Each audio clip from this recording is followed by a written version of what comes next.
नमस्कार साथियों, BLR जीकेएनजीएस classes में मैं आपका बहुत बहुत स्वागत करता हूं। इस वीडियो के माध्यम से 40 जीव विज्ञान के प्रश्न करवाने वाले हैं, तो बगैर लेट किए हुए प्रश्नों को शुरू करते हैं। आज का पहला प्रश्न है, लिंग प्रजनन क्षमता किस प्रकार की कोशिका में पाया जाता है? तो लिंग जो प्रजनन क्षमता किस प्रकार की कोशिका में पाया जाता है? यूकैरियोटिक सेल में पाया जाता है लिंग प्रजनन की क्षमता।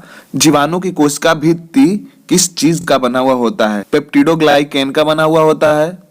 तारक का, जिसे हम सेंट्रोसोम भी कह सकते हैं, सेंट्रोसोम की खोज किसने की थी जो केवल जंतु कोशिकाओं में पाया जाता है? तो बोबेरी ने किया था, जो सिर्फ जंतु कोशिकाओं में पाया जाता है।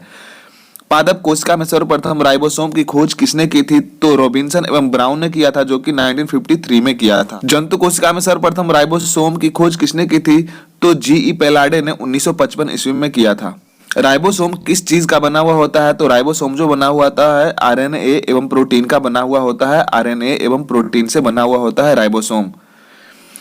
आरएनए का पूर्ण रूप क्या होता है? तो राइबोन्यूक्लिक एसिड जो होता है आरएनए का फुल फॉर्म होता है। और डीएनए का फुल फॉर्म क्या होता है? तो डीऑक्सी राइबोन्यूक्लिक एसिड होता है डीएनए का फुल फॉर्म, ध्यान रखेंगे आप लोग। प्रोटीन की फैक्ट्री किसे कहा जाता है? तो राइबोसोम को प्रोटीन की फैक्ट्री कहा जाता है, राइबोसोम को। माइटोकॉन्ड्रिया की खोज सर्वप्रथम किसने की थी? तो अल्टमैन ने माइटोकॉन्ड्रिया की सर्वप्रथम खोज की थी, अल्टमैन ने, जो कि 1886 ईस्वी में किया था। किसने माइटोकॉन्ड्रिया का नामकरण किया था? तो बेंडा ने माइटोकॉन्ड्रिया का नामकरण किया था, बेंडा ने। ऊर्जायुक्त कार्बनिक पदार्थों का ऑक्सीकरण कहाँ होता है? तो माइटोकॉन्ड्रिया में ऊर्जायुक्त कार्बनिक पदार्थ जो होता है उसका ऑक्सीकरण होता है माइटोकॉन्ड्रिया में।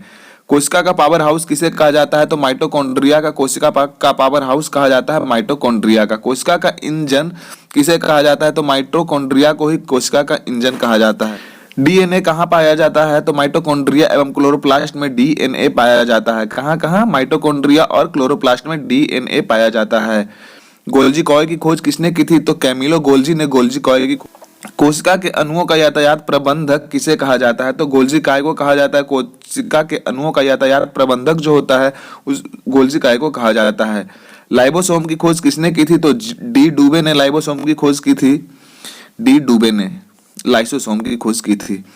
भारी पदार्थों का भक्षण व पाचन करने के लिए लाइसोसोम में कितने प्रकार के एंजाइम पाए जाते हैं? तो 24 प्रकार के एंजाइम पाए जाते हैं जो कि भारी पदार्थों का भक्षण व पाचन कर सके। लाइसो कोशिका का आत्मघाती थैली किसे कहा जाता है? तो लाइसोसोम को कोशिका का आत्मघाती थैली कहा जाता है, लाइसोसोम को। स्तनधारियों के लाल रक्त कणिकाओं में लाइसोसोम नहीं पाया जाता है। लवक, जिसे हम प्लास्टिड भी कहते हैं, किस में पाए जाते हैं? तो सिर्फ पादप कोशिका में पाया जाता है, जंतु कोशिका में यह नहीं पाया जाता है। लवक कितने प्रकार के होते हैं? तो 3 प्रकार के होते हैं। कौन कौन से? हरित लवक, अवर्णी लवक और फिर वर्णी लवक। हरित लवक का रंग कैसा होता है? तो हरा होता है। हरित लवक का जो रंग होता है हरा होता है। दोस्त, प्रश्न अच्छे लग रहे हो तो लाइक और सब्सक्राइब अवश्य करें, दोस्तों के भी साथ में शेयर करें। दिन रात आप सबों के लिए मेहनत किया जा रहा है। अवर्णी लवक का रंग क्या होता है? तो अवर्णी लवक का जो रंग होता है रंगहीन होता है। वर्णी लवक का रंग क्या होता है? तो रंगीन होता है, मुख्य रूप से लाल एवं पीले और नारंगी कलर का होता है। किसके अंदर क्लोरोफिल पाया जाता है? तो हरित लवक के अंदर क्लोरोफिल पाया जाता है। हरित लवक के अंदर क्लोरोफिल पाया जाता है। पौधे किसकी सहायता से प्रकाश संश्लेषण की क्रिया करते हैं? तो क्लोरोफिल की मदद से जो पौधे होते हैं प्रकाश संश्लेषण की क्रिया कर पाते हैं क्लोरोफिल की मदद से।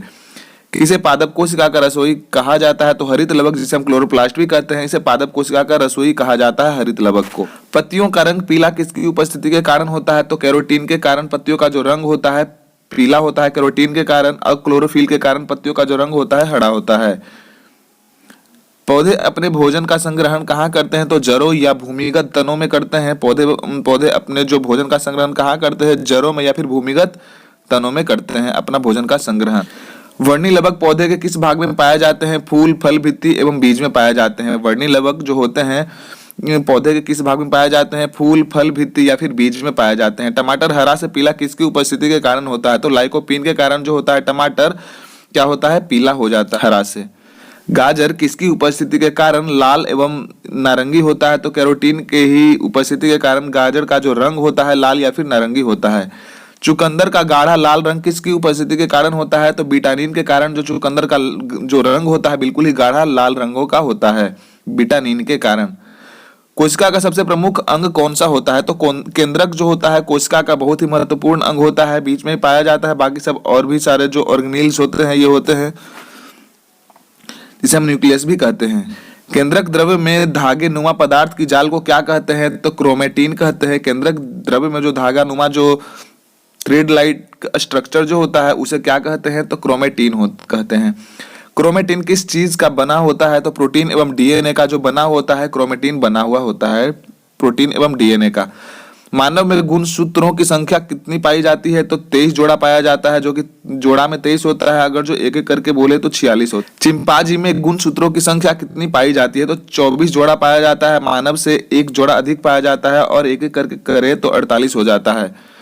बंदर में गुणसूत्रों की संख्या पाई जाती है, कितनी पाई जाती है? तो 21 जोड़ा में 21 होता है और बारी बारी से बात करें तो 42 होता है। तो दोस्त आज के लिए सिर्फ इतना ही क्वेश्चन था, फिर मिलेंगे अगले वीडियो में। धन्यवाद, जय हिंद।